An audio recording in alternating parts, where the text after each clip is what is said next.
والعاقبة للمتقين والصلاة والسلام على سيدنا محمد الصادق الوعد الأمين. أما بعد فأعوذ بالله السميع العليم من الشيطان الرجيم. بسم الله الرحمن الرحیم. انشاءاللہ آج قرآن کے حوالے سے جو باتیں چل رہی ہیں اس کو سمیٹتے ہیں تاکہ اگلی پیر سے جو ہماری کلاسز ہیں وہ باقاعدہ تفسیر سے شروع کی جائیں. جیسا کہ آپ کو معلوم ہے کہ قرآن کریم 7 قرأتوں پر نازل کیا گیا ہے، جس کو ہم 7 قرأت کہتے ہیں، یعنی 7 طریقے، جس کی وضاحت میں نے آپ کے سامنے کل کی تھی. اللہ کے رسول صلی اللہ علیہ وسلم کی ان کا جو قبیلہ تھا، ان کی جو زبان تھی وہ قریش کا قبیلہ تھا، ان کی اپنی زبان تھی. قرآن کریم اصل میں قریش کی لغت پر نازل ہوا ہے. پھر جو دیگر جو 6 طریقے بنتے ہیں یا 7 طریقے بنتے ہیں وہ امت پر آسانی کے لیے اللہ تعالیٰ نے مہیا کیے ہیں ہمیں کہ اس طریقے پر بھی قرآن کریم پڑھا جا سکتا ہے. اللہ کے رسول کے دور میں 7 قرأت پر نازل کیا گیا. اللہ کے رسول صلی اللہ علیہ وسلم دنیا سے چلے گئے. پھر ابو بکر کا دور تھا.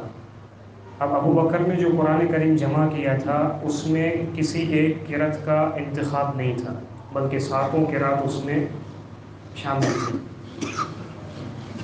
پھر جب عثمان رضی اللہ عنہ کا دور آیا، عثمان رضی اللہ عنہ نے قرآن کریم کو جمع کیا جس شکل میں آج ہمارے پاس موجود ہے، اس شکل پر.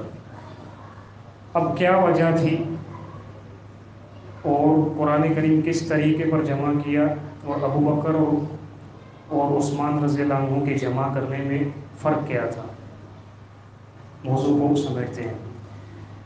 24 ہجری کے آخر میں اور 25 ہجری کے شروع میں ارمینیا اور آذربائیجان میں جہادی مہم چل رہی تھی. اس جہادی مہم میں حذیفہ بن یمان رضی اللہ عنہ بھی شامل تھے. اب عثمان رضی اللہ عنہ کے دور تک بہت اسلام وسیع ہو چکا تھا. عرب کے ساتھ ساتھ عجمی لوگ بھی شامل ہونا شروع ہو گئے تھے اور 7 قرأت پر قرآن پڑھا جاتا تھا. اب معاملہ کیا ہوا، حذیفہ رضی اللہ عنہ نے وہاں پہ یہ مشاہدہ کیا ارمینیا اور آذربائیجان کی جنگ میں کہ وہاں مختلف لوگ جمع ہیں، عربی بھی، عجمی بھی، اور مختلف قرأت کرنے والے لوگ ہیں. کسی کی ایک قرأت ہے تو کسی کی دوسری قرأت. اب جب 2 مختلف قرأت والوں کا آمنا سامنا ہوا وہاں پہ، تو ایک نے دوسرے کو کہا کہ میری قرأت تم سے اچھی ہے، یعنی میرا قرآن کریم پڑھنے کا طریقہ بہتر ہے تم سے. یہ جو جھگڑا تھا یہ اس حد تک پہنچ گیا کہ ایک دوسرے کو مسلمان کافر کہنے لگے صرف قرآن کریم کے طریقے پر، کہ تمہارا طریقہ دوسرا کیوں ہے، میرا دوسرا ہے، لہذا تم کافر ہو. اس نے کہا تم کافر ہو. اس طرح یہ جھگڑا پیدا ہوا. جب یہ جنگ ختم ہوئی، حذیفہ بن یمان واپس لوٹے امیر المؤمنین عثمان رضی اللہ عنہ کی طرف، تو یہ واقعہ بخاری میں موجود ہے. پھر حذیفہ بن یمان نے عثمان رضی اللہ عنہ کو کہا کہ اے امیر المؤمنین ادرک هذه الامہ، اس امت کو بچا لیجیے. کیوں، کیا ہوا؟ حذیفہ نے بتایا کہ میں وہاں پر ہو کر آیا ہوں، وہاں سے میں نے دیکھا ہے کہ لوگ قرآن کریم کے پڑھنے میں اختلاف میں مبتلا ہو چکے ہیں، تو لہٰذا کہیں معاملہ بڑھ نہ جائے تو امت کو بچا لیں آپ. اب ابو بکر کے دور میں جو سبب تھا وہ تھا کہ لوگ شہید ہو رہے تھے، حفاظ، تو اس لیے انہوں نے جمع کیا. عثمان کے دور میں یہ وجہ بنی کہ لوگوں کے درمیان مختلف انداز میں قرآن پڑھنا یہ سبب بن گیا تھا اختلاف کا، کہ لوگ ایک دوسرے کو کافر کہہ رہے تھے. اب امت خطرے میں پڑ گئی کہ دوسروں سے لڑنے کے بجائے یہ اپنے آپ میں نہ لڑ پڑے، صرف اس وجہ پر کہ یہ قرآن کو الگ الگ طریقے سے پڑھتے ہیں. تو عثمان رضی اللہ عنہ نے ابو داؤد کی حدیث کے مطابق ایک میٹنگ بٹھائی، ایک مجلس بٹھائی، اس میں علی رضی اللہ عنہ بھی موجود تھے، دیگر بڑے بڑے صحابہ بھی موجود تھے۔ ان کے سامنے یہ مشورہ رکھا کہ بھائی معاملہ اب یہ ہے، تو اب کیا کرنا چاہیے؟ تو صحابہ نے کہا کہ آپ کیا چاہتے ہیں؟ تو عثمان رضی اللہ عنہ نے کہا، یہ تجویز پیش کی کہ میں یہ چاہتا ہوں کہ اس اختلاف کا جو سبب ہے نا، مختلف قرات، الگ الگ طریقے، تو اس سبب کو ہی مٹا دوں اور سب لوگوں کو ایک طریقے پر جمع کر دوں کہ ایک ہی طریقے پر قرآن کو پڑھا جائے۔ تو صحابہ نے کہا فَنِعْمَ مَا رَأَيْتَ، یہ تو آپ کی اچھی رائے ہے۔ پھر عثمان رضی اللہ عنہ نے عملی اقدام شروع کیا اور ایک ٹیم بنائی قرآن کریم کو ایک ہی قرت پر جمع کرنے کے لیے۔ وہ ٹیم 4 افراد پر مشتمل تھی۔ ایک زید بن ثابت، وہی صحابی ہے جس کو ابوبکر نے کہا تھا کہ قرآن جمع کرو۔ زید بن ثابت، عبداللہ بن زبیر، سعید بن عاص اور عبد الرحمن بن حارث، یہ 4 صحابہ منتخب کیے اور ان کو کہا کہ اب تم لوگ ایک قرت پر قرآن کریم کو جمع کرو۔ اچھا، کون سی قرت؟ حجاز والوں کی یا قریش والوں کی یا دوسروں کی؟ قریش کی قرت۔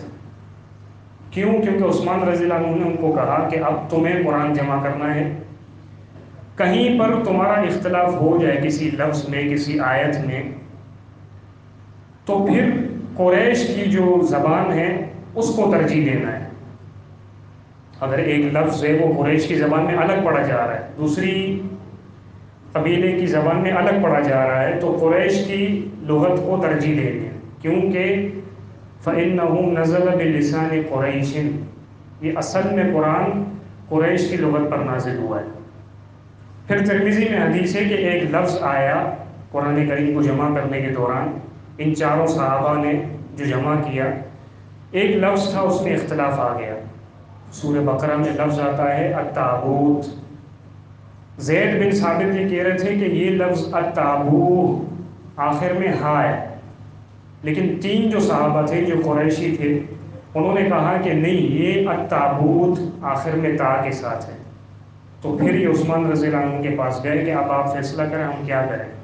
تو عثمان رضی اللہ عنہ نے کہا کہ قریش کی زبان میں التابوت تا ہے آخر میں، لہٰذا یہی تم درج کرو، کیونکہ یہ قریش کی زبان میں نازل ہوا ہے۔ تو یہ طریقہ کار تھا عثمان رضی اللہ عنہ کا کہ پورے کے پورے قرآن کو ایک ہی قرت پر جمع کیا جو کہ قریش کی قرت ہے۔ اب یہ معاملہ یہاں پہ ہوا ختم۔ عثمان رضی اللہ عنہ کے دور میں قرآن کریم جمع ہو گیا، تو عثمان رضی اللہ عنہ نے اس قرآن کریم کی 6 کاپیاں بنائی تھیں۔ 6، بعض کا یہ کہنا ہے کہ 4، بعض کا کہنا ہے 5، بعض کا کہنا ہے 8، لیکن 6 کاپیاں بنائی تھی جو کہ مکہ، مدینہ، کوفہ، بصرہ ان علاقوں میں بھیج دیا۔ 5 کو بھیج دیا اور ایک اپنے پاس رکھا تھا، جس کو اس وقت مصحف الامام کہا جاتا تھا، یعنی امیر المؤمنین کا مصحف۔ تو یہ کہانی ہوئی یہاں پہ ختم، یہ قصہ ہوا مکمل۔ اب فرق کیا تھا ابو بکر اور عثمان رضی اللہ عنہ کے قرآن کریم کے جمع کرنے میں؟ جب ہم سبب دیکھتے ہیں تو سبب میں بھی فرق تھا۔ ابو بکر کا جو سبب تھا جمع کرنے کا وہ یہ تھا کہ حفاظ شہید ہو رہے تھے، لیکن عثمان رضی اللہ عنہ کا قرآن جمع کرنے کا سبب یہ تھا کہ لوگ اس کے پڑھنے میں اختلاف کر رہے تھے ایک دوسرے سے، اس کے پڑھنے کے جو طریقے ہیں 7 اس میں اختلاف کا شکار ہو گئے تھے، تو یہ سبب بنا تھا عثمان رضی اللہ عنہ کا جمع کرنے کا۔ ابو بکر نے اس کی کاپی بنائی تھی 1، جبکہ عثمان رضی اللہ عنہ نے اس کی کاپیاں بنائی تھی 6، یہ فرق تھا۔ اور ابو بکر نے جو قرآن کریم جمع کیا تھا اس میں 7 قرات کے طریقے موجود تھے، 7 جو طریقے ہیں قرآن کریم پڑھنے کے، جبکہ عثمان رضی اللہ عنہ نے جو جمع کیا تو اس میں صرف ایک ہی طریقہ موجود تھا جو ہمارے سامنے آج موجود ہے۔ اب آتے ہیں آخری بات کی طرف اور موضوع کو ختم کرتے ہیں کہ کیا یہ جو عثمان رضی اللہ عنہ نے قرآن کریم جمع کیا یہ اپنی رائے کے مطابق صورتوں کو ترتیب دی ہے یا پھر یہ اللہ کے رسول صلی اللہ علیہ وسلم کی طرف سے بتایا جا چکا تھا؟ تو اس میں علماء کی 3 رائے ہیں، لیکن جو صحیح ترین رائے یہی ہے کہ یہ ترتیب اللہ کے رسول صلی اللہ علیہ وسلم کے فرامین اور اللہ کے رسول کے طریقے کے مطابق ہے۔ کیونکہ احادیث اسی کی طرف اشارہ کرتی ہے. جیسا کہ مسند احمد میں حدیث ہے، عبداللہ بن عباس نے عثمان رضی اللہ عنہ کو کہا کہ بھائی آپ نے سورۃ الانفال اور سورۃ توبہ کو ساتھ کیوں ملا دیا؟ جب آپ قرآن کریم کو کھولیں گے تو سورۃ الانفال اور سورۃ توبہ ایک ساتھ آتی ہے، پہلے انفال پھر توبہ. تو کہا کہ یہ آپ نے کیوں جو ہے نا ساتھ میں ملایا؟ تو اس حدیث کا خلاصہ یہ ہے کہ عثمان رضی اللہ عنہ نے جواب یہ دیا، اشارتاً جواب دیا کہ میں نے یہ اپنی طرف سے نہیں کیا ہے. اللہ کے رسول صلی اللہ علیہ وسلم پر جب کوئی بھی صورت نازل ہوتی تھی، کوئی بھی آیت نازل ہوتی تھی، تو اللہ کے رسول صلی اللہ علیہ وسلم قرآن لکھنے والے جو ہوتے تھے صحابہ، جن کو کاتبین وحی کہتے ہیں، کسی ایک کو بلاتے اور اس کو کہتے کہ یہ فلاں فلاں آیت فلاں فلاں صورت میں رکھ دو، لکھ دو. تو میں نے یہ اپنی طرف سے تو ان دونوں کو نہیں ملایا. اسی طرح صحیح بخاری میں حدیث ہے، عبداللہ بن زبیر رضی اللہ عنہ نے عثمان رضی اللہ عنہ کو کہا جب آپ سورہ بقرہ کو پڑھیں گے تو 2 آیات آتی ہیں. پہلے جو آیت آتی ہے وہ ناسخ ہے، بعد میں جو آتی ہے وہ منسوخ ہے. عقلی طور پر ایک چیز کا حکم جو ہوتا ہے نا، اگر وہ کینسل ہو جائے پھر دوسرا حکم ہے، تو جو چیز کینسل ہوتی ہے وہ پہلے ہوتی ہے، پھر جو بعد میں حکم ہوتا ہے جو کینسل کرنے والا ہوتا ہے وہ بعد میں ہوتا ہے. سمجھ نہیں آ رہی میرے خیال سے آپ کو بات. میں آپ کو یہ کہوں کہ بھائی محمد بھائی کہتے ہیں کہ ہمیں کل گھومنے جانا ہے، یہ بات آئی ہے پہلے. پھر دوسرے دن محمد بھائی آ کر کہتے ہیں کہ بھائی گھومنے نہیں جانا ہے، تو پہلی بات منسوخ ہو گئی نا. اس کو منسوخ کس نے کیا؟ دوسری بات نے. تو ترتیب کیا ہونی چاہیے کہ پہلی بات جو تھی منسوخ ہو چکی وہ پہلے لکھی جائے، اور بعد میں جو بات آئی ہے وہ بعد میں لکھی جائے. لیکن اس میں الٹ ہے. سورہ بقرہ میں جو بات کینسل ہو چکی ہے وہ بعد میں لکھی جا رہی ہے، اور جو بعد کی بات ہے وہ پہلے لکھی جا رہی ہے. والذین یتوفون منکم ویذرون ازواجا یتربصن بانفسہن اربعۃ اشہر وعشرا. تو اب بات سمجھ آ گئی آپ کو؟ تو عبداللہ بن زبیر نے یہ اعتراض کیا کہ جو آیت بعد میں لکھی جانی چاہیے وہ پہلے کیوں لکھی ہے آپ نے، پہلے کیوں رکھی ہے سورہ بقرہ میں آپ نے؟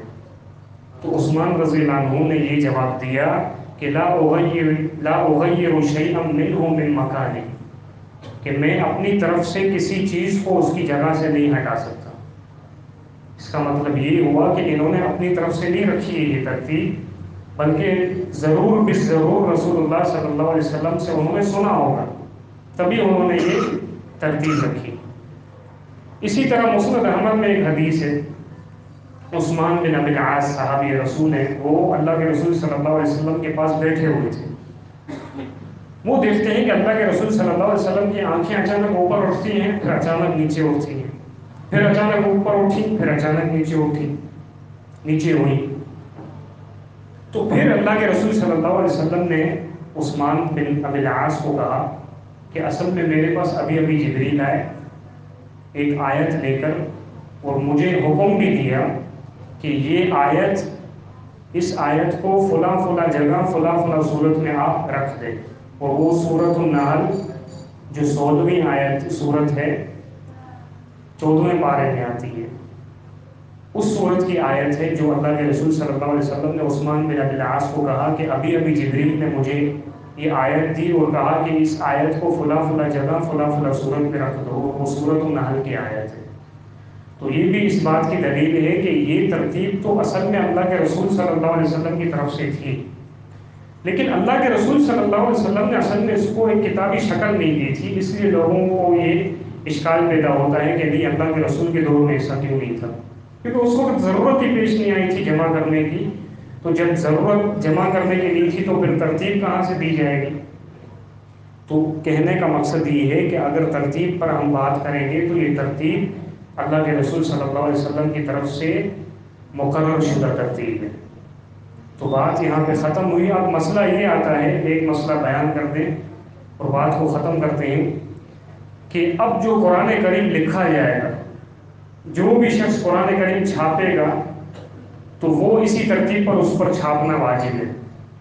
وہ اس ترتیب کی لکھنے میں مخالفت نہیں کر سکتا، کیونکہ اس پر اجماع ہو چکا ہے، صحابہ کا اس پر اجماع ہو چکا ہے کہ اب یہی مصحف ہے کہ جس کو قرآن کریم کو پڑھا جائے گا اور لکھا جائے گا۔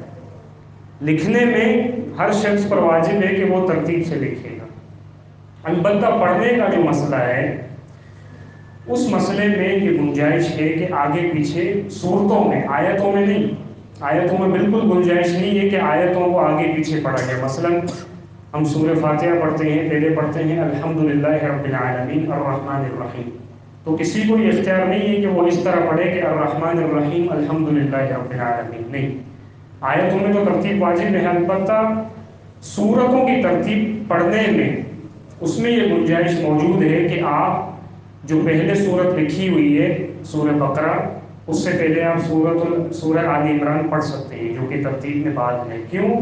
کیونکہ حدیث میں ثابت ہے، حذیفہ بن یمان فرماتے ہیں کہ میں نے اللہ کے رسول صلی اللہ علیہ وسلم کے ساتھ تہجد پڑھی تو اللہ کے رسول نے سورہ بقرہ پڑھی، پھر سورہ نساء پڑھی، پھر سورہ آل عمران پڑھی۔